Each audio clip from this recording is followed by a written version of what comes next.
네, 더불어민주당이 검찰 수사권 폐지 법안을 처리하기 위해서 속도를 내고 있습니다.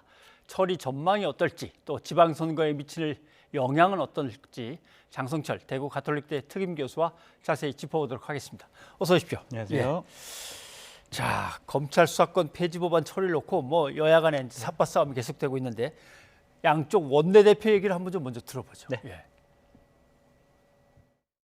4월 국회에 물리적 시간이 많지 않은 만큼 안건조정위원회는 오늘 중으로 밤을 새워서라도 심도 깊게 심사할 것을 촉구합니다.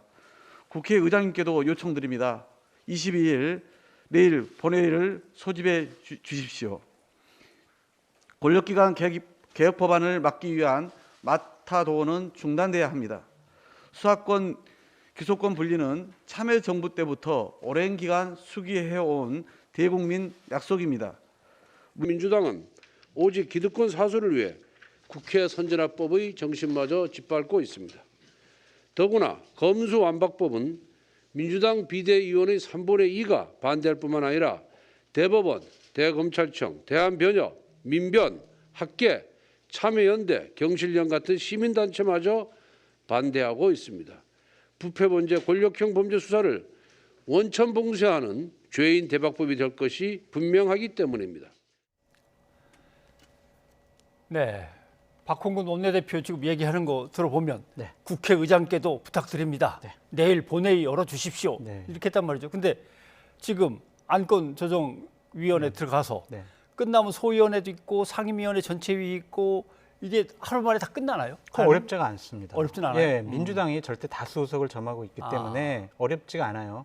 그러니까 안건조정위원회도 여당 3명, 야당 3명이어야 되는데 그렇죠. 지금 무소속까지 해서 여당이 4명, 야당이 2명이란 말이에요. 예. 그러면 조금 회의하다가 안건조정에 이제 그만합시다 표결합니다. 그래서 이제 법사위의 전체위에 넘겨요. 그럼 법안 소위는 뭐 건너뛰고 법안 소위도 뭐 그냥 어차피 그리고 형식적인 거죠. 예. 그리고 전체위 같은 경우에는 지금 법사위 위원이 18분이거든요. 근데 민주당이 10분, 무소속 1명. 그래서 아하. 11명이 민주당 소속 의원이에요. 그러니까 예. 민영배 의원이 지금 무소속 의원이잖아요. 그래서 지금 11분이 있기 때문에 전체회의에서도 그냥 자신들이 표결 처리하면은 이거는 당연히 법사위도 금방 통과될 수밖에 없다. 예. 근데 중요한 거는 박병석 의장이 예. 내일 본회의를 소집할 거냐 안 할 거냐. 그것이 가장 큰 관전 포인트다라고 말씀드립니다. 야, 자 결국 해외 출장은 이미 이제 밀어놨고, 예, 이건 뭐 포기했고 오늘 어떤 결정을 국회의장이 내리느냐를 봐야 되는군요. 그런데 민주당의 이제 민영배 의원이 스스로 탈당을 해서 무소속이 되어서 네. 이제 안건조정위원회로 어떻게든 참여를 합니다. 얘기를 들어보면 단어들을 제가 쭉 한번 민주주의에 대한 능멸이다, 네. 무리수다, 네. 편법, 꼼수. 이게 국민의힘이 한 얘기가 아닙니다. 민주당 내에서 나온 단어들이란 말이죠. 내부의 반발도 꽤 있어요. 내부의 반발 심해요. 예. 공개적으로 뭐 몇 분 의원님들은 반대 의사를 밝혔고 또 그분들 중에 몇 분은 민주당 내에서도 대략 50명 정도는 50명? 이렇게 밀어붙이는 것을 반대하고 있다라고 얘기를 하고 있습니다. 이것은 정말 말도 안 되는 일이 벌어지고 있다라는 생각이 들고요. 예. 안건조정위원회에 다수 의석을 참여하기 위해서 민영배 의원을 무소속으로 해서 법사위에 배치한 것도 문제인데 예. 더 꼼수가 있어요. 임시 안건조정위원회의 의장은 그 나이가 많은 분, 연장자 순이거든요. 예. 그래서 1947년생인 김진표 의원을 법사위에 또 다시 배치를 했어요. 아. 그래가지고 임시 안건조정위원회 의장을 지금 맡기는 거예요. 위원장을 맡기는 거예요. 그러한 꼼수도 지금 계속 쓰고 있거든요. 이렇게 밀어붙이는 것에 대한 여론은 좀 좋지 않습니다. 왜냐하면 각종 단체들, 시민단체, 법조계 단체, 그리고 대검도 반대하고 있고요. 대법원도 반대하고 있고요. 법원행정처도 반대하고 있죠. 그리고 뭐 국회 국민의힘 반대하고 있고 정의당은 지금 논의를 하고 있지만 민주당은 지금 고립돼가는 형국이거든요. 본인들과 본인들의 지지층만 검수완박 법안 이거 밀어붙여야 된다라고 지금 계속 얘기하고 주장을 하고 있습니다. 지방선거를 앞두고 국민적인 여론도 안 좋은 상황에서 왜 이렇게 밀어붙이게 하느냐라는 것은 결국에는 거듭 말씀드리지만 자신들을 향한 수사를 못하게 하도록 하려는 방패막, 방어막을 치려는 것이 아니냐라는 비판으로부터 자유로울 수가 없습니다. 물론 강력하게 추진하는 사람들은 검수완박이야말로 민주주의로 가는 길이다라고 얘기를 하지만 보시기에는 이거는 뭐 5년 동안 뭐 했냐고요. 글쎄요. 5년 동안 검수완박, 검찰개혁 하지. 왜 지금 임기 보름 정도 남았는데 네. 이렇게 밀어붙이기로 하느냐. 알겠습니다. 그것은 좀 뭔가 명분이 이율배반적이다라고 말씀드립니다. 국민의힘은 일단 당원들 비상대기 시켰습니다. 네. 이렇게 되면 이제 한 사람씩 나와서 필리버스터로 계속 연설하면서 시간을 끌자 이제 이건데 다시 이제 민주당은 또 여기에 대해서 쪼개기로 회기를 계속 중단시키면서 넘어가면 결국은 필리버스터도 소용이 없다 이건데 결국 국민의힘이 카드가 없는 건지 그러면 박병석 국회의장만 바라봐야 되는 건지 그리고 이제 박 의장은 뭐라고 할까요? 오로지 박병석 의장에 달려 있다라고 말씀드려요. 만약에 내일 본회의를 소집하지 않고 다음 주 월요일 날 본회의나 화요일 날 본회의를 소집하게 되면요. 예. 제가 봤을 때는 물리적으로 이번 회기 때 통과를 못 시킬 것 같아요. 그러니까 예를 들면은 살라미 전술을 한다고 하잖아요. 예. 그럼 살라미 전술을 하더라도 임시 회기를 소집하려면 대략 3일 전에 공고를 하게 돼 있어요. 그렇죠. 그렇게 되면은 이것이 다음 주 내에 2번 이상 더 임시회를 열어야 되는데 그것이 현실적으로 가능할까라는 의문이 있고요. 또 하나 중요한 거는 박병석 국회의장이 현재 5월 3일까지인 4월 임시국회의 일정을 당겨줘야 돼요. 예. 그래야 다음 회기를 소집할 거 아니에요. 임시회기를 소집하고 또 임시회기를 소집할 거 아니겠습니까? 그렇죠.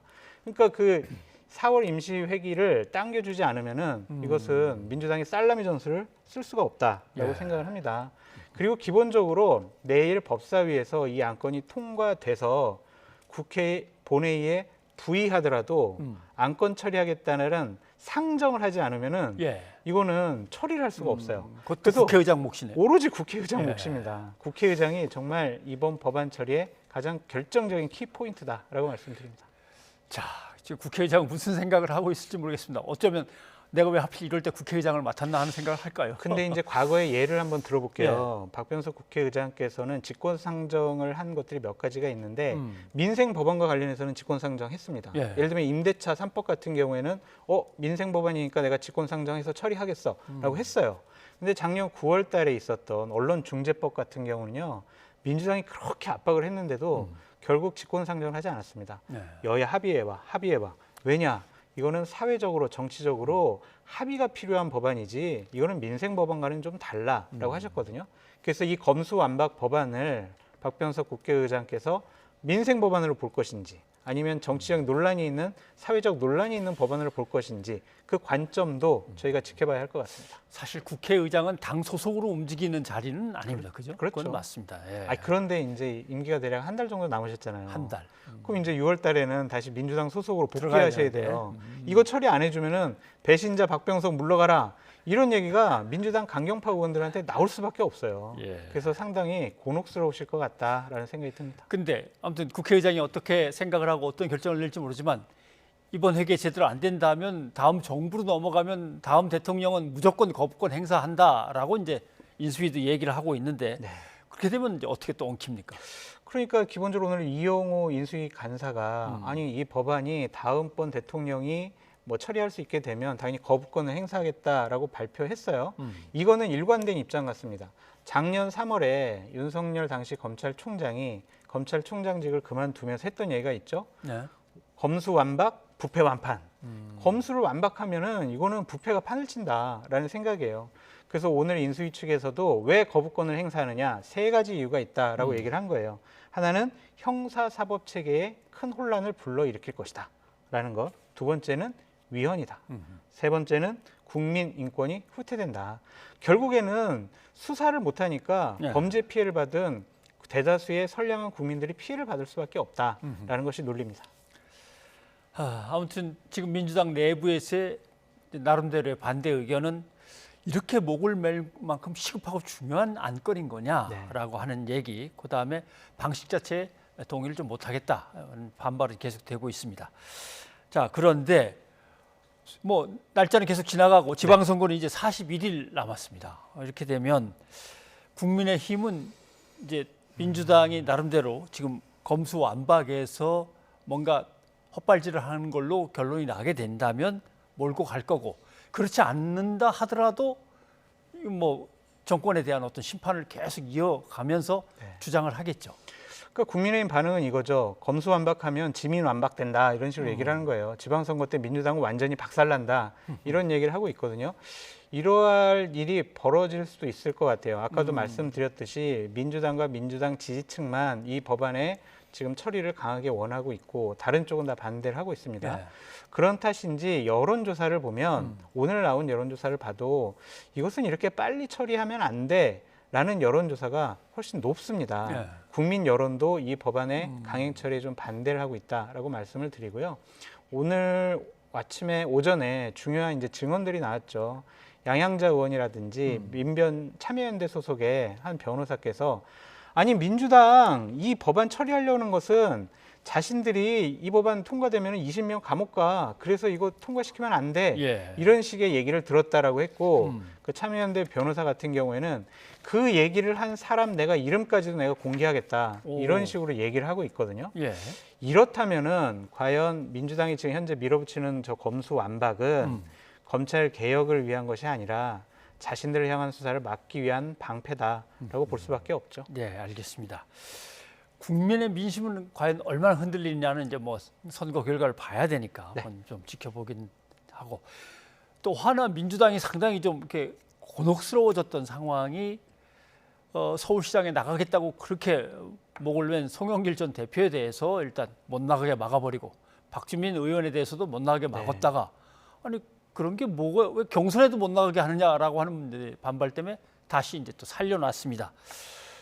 이걸 어떻게 해야 됩니까? 이게 왜 그랬을까요? 저희 방송 들어오기 전에 한 언론사에서 단독 보도 이렇게 나왔거든요. 단독 보도. 네, 그러니까 예를 들면 송영길, 박주민 컷오프 한 그날 새벽에 그 다음 날 새벽이죠. 이재명 전 대선 후보가 비대위원들한테 다 전화를 돌려서 돌렸다. 이거는 잘못된 결정이다. 그러니까 비대위 차원에서 좀 바로 잡아달라. 이것은 경선으로 해야 된다. 왜 저분들이 기회까지 박탈하느냐라고 설득을 했다라고 지금 보도가 나오고 있거든요. 예. 그래서 이제 송영길 전 대표의 출마에 대해서 상당히 부정적인 생각을 갖고 있었던 박지원 현 공동 비대위원장도 아니 왜 그러느냐 이거 경선해야 된다라고 입장을 바꿨고 윤호중 비대위원장이야 오늘 비대위원들이 점심에 대략 한 2시간 동안 도시락 회동을 거치면서 좋아요 100% 참여 경선합시다. 그러니까 국민 여론조사로 우리 서울시장 후보를 뽑읍시다라고 이제 결정을 내렸습니다. 이거 참 한심한 노릇이죠. 지난 열흘 동안 얼마나 혼란스러웠습니까?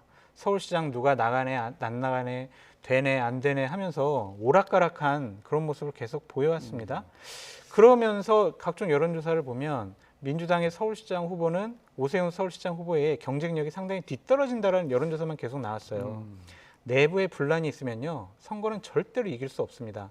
민주당이 이번 지방선거를 위해선 지도부와 각 의원들, 각 계파 간의 갈등을 먼저 수습하는 것이 최우선적으로 해야 될 일이지 지금 후보를 뽑는다고 만사가 아니다라고 말씀드려요.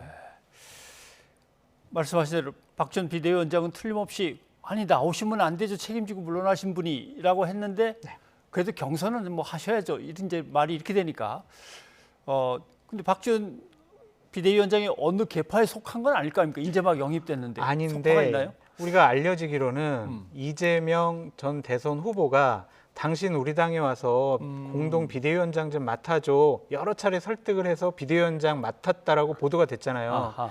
그러면은 당연히 박지원 공동 비대위원장은 이재명 고문의 저런 설득과 뭐 여러 가지 얘기에 대해서 무시할 수는 없겠죠. 그래서 그 뜻을 따른 것이 아니냐라는 생각이 들고요. 하나 더 말씀드리면 저는 박지원 공동 비대위원장의 얘기가 맞다고 봐요. 그러니까 노영민 전 의원 같은 경우 왜 충북지사에 단독 공천을 하냐. 이거는 부동산 문제에 여러 가지 부정적인 영향을 끼쳤으니까 이분이 이렇게 단독 공천하는 거 맞지 않다. 다른 지역도 경선을 해야 된다라고 지속적으로 얘기를 했거든요. 그렇죠. 그 부분으로 다시 되돌아갔다라고 말씀을 드리고 싶어요. 그래서 당이 어렵고 여러 가지 갈등과 혼란이 있으면요. 원칙으로 가는 게 맞습니다. 원칙을 지켜야 다른 사람들의 불만이 없어진다라고 청와대 말씀드려요. 비서실장 할 때 부동산 문제를 어떻게 보면 부동산에 대한 불만에 불을 붙인 양반인데 그건 단독 공천을 가고 그렇죠. 누구는 뭐 지긴 했지만 열심히 뛰었는데 뭐 경선에도 못 가고 이건 안 된다. 앵커님 그것도 기억하실 거 아니에요. 노영민 비서실장이 당시에 서울과 본인 지역구 예, 충북에 청주에. 예, 청주에 이제 아파트가 있었는데 청주 거 팔아버렸잖아요. 그렇죠. 그런 분이 다시 지금 충북지사 가는 게 맞느냐라고 하는 것이 박지원 비대위원장의 논리죠. 사실은 송영길 전 대표도 자기를 컷오프로 막아버리니까 이거는 이재명 전 후보가 등장을 하기를 갖다가 꺼리는 사람들이 막으려고 하는 거다라고 얘기를 해버렸단 말이죠. 네. 또 여기에 대해서 그러면 당신 공천 안 되겠습니다라고 했던 이원욱 전략공천위원장은 그게 꼼수다라고 했는데 이게 풀리겠습니까? 이게 엉키면. 근데 결국에는 이제 국민 여론조사로 결정하기로 했으니까 예. 이제 이 부분 룰과 관련돼서는 이제 아무런 말이 없을 거예요. 근데 여기서도 좀 개파 싸움의 모습이 보여요. 송영길 전 대표 같은 경우에는 이재명 고문을 상당히 좀 지지하는 쪽이고 이원욱 그 전략공천위원장 같은 경우엔 정세균 계거든요. 그러니까 이게 다 개파 싸움인 것 같아요. 결국 뭐. 그러니까 결국에는 자신들의 기득권, 주도권을 놓치기 싫어라는 생각 때문에 공천 문제가 꼬이고 있다라고 말씀드립니다. 근데 정당에서 개파 싸움이 없다 그러면 거짓말이고. 그럼요. 그러나 자기들이 세워놓은 룰이나 상식 같은 것들을 이제 지켜가면서 하면 별 문제 없이 어떻게든 맞습니다. 풀 수 있는데 그게 맞습니다. 어려운 거죠. 예. 근데 대선에서 진 정당은요 상당히 혼란스럽고 어렵습니다. 왜냐하면은 당권을 잡아야 자신들의 계파를 지킬 수 있고 그 계파를 다음번 총선 때 공천을 할 수 있거든요. 그래서 당의 주도권을 놓치지 않기 위한 몸부림이 지금 시작되고 있다라고 말씀드려요. 자, 그래서 이제 민주당이 치열하니까 민정 얘기만 계속했는데 국민의힘 얘기도 해봐야겠습니다. 네. 자, 이 자리에 이제 유승민 예비 후보, 그다음에 김은혜 예비 후보 다 모셔봤습니다만은 경기지사 어떨 것 같습니까? 경기지사 후보. 내일 이제 결정이 됩니다. 근데 지금 오늘까지 아마 여론조사가 다 끝났을 것 같고요. 참 누가 이길 거냐라고 이제 물어보신다면 참 어려운 대답을 예. 드릴 수밖에 없는데 국민의힘 지금 룰이 어떻게 되냐면 당원들 투표 50%, 50. 경기도민 여론조사 50% 합산해가지고 결과를 내요. 근데 지금 김은혜 의원을 경기도에 있는 국민의힘 당협위원장들의 90%가 지지를 하고 있습니다. 90%. 네. 그렇다면은 조직적으로 당원, 동원, 투표가 이루어질 수가 있다. 그렇다면 당원 투표에서는 김은혜 의원이 유리할 수밖에 없다라고 볼 수밖에 없는데 제가 오늘 국민의힘 쪽에 경기도 당원분들, 당협위원장분들 몇 분한테 전화를 받았는데 네. 우리가 뭐 윤석열 당선인의 마음을 사고 있다라는 김은혜 의원을 표면적으로는 밀어야 되겠지만 예. 우리가 그래도 경기도 선거를 이기기 위해서는 이기려면 유승민 후보가 더 낫지 않을까? 왜냐? 유승민 후보가 여론조사를 보면 중도층으로 외연 확장이 훨씬 더 김은혜 후보보다 뛰어나다. 그래서 우리는 사실은 유승민 후보를 찍었어. 그런 분들도 많이 있더라고요. 예. 그래서 내일 봐야 될 것 같아요. 결과는. 잘 모르겠습니다. 근데 민심하고 당심이 항상 일치가 잘 안 돼갖고 고민하는 사람이 또 홍준표 예비 후보입니다. 대구는 어떨 것 같습니까? 대구는 홍준표 후보가 이길 것 같아요. 그래요? 왜냐하면 각종 여론조사를 해봐도 국민의힘 지지층에서 네. 홍준표 후보가 유영아, 김재원 후보에 거의 2배 이상 앞서고 있어요. 그러면 당원에서도 앞서고 일반 대구 시민 여론조사에서도 앞서는 걸로 나오고 있거든요. 네. 그래서 여유 있게 홍준표 후보의 압승이 예상됩니다. 박근혜 전 대통령에 대한 뭐 지지와 나름대로 애정은 뭐 그 지역에서 많지만 그걸 뒤집을 정도는 아닌 모양. 그러니까 대구 시민들이 이제 깨어 있다고 볼 수밖에 없는 게 박근혜 전 대통령에 대해서는 상당히 동정심도 있고 애틋한 마음을 표하세요. 불쌍하다. 저렇게 탄핵당해가지고 감옥에서 5년 동안 있었네. 불쌍하다라는 것과 그것이 그래 박근혜 전 대통령 정치했으면 좋겠어. 네. 정치에 관여했으면 좋겠어. 정치적인 영향력을 가졌으면 좋겠어. 이런 판단은 아니거든요. 그냥 공기 좋은 그 달성군의 비슬산 밑에서 그냥 덕담하시면서 국민들 만나시면서 그렇게 살기를 바라는 거지 저분이 본격적으로 나와서 다시 정치에 관여한다, 개입한다 이런 것들을 대부분의 대구 시민들은 찬성하고 있지 않습니다. 네.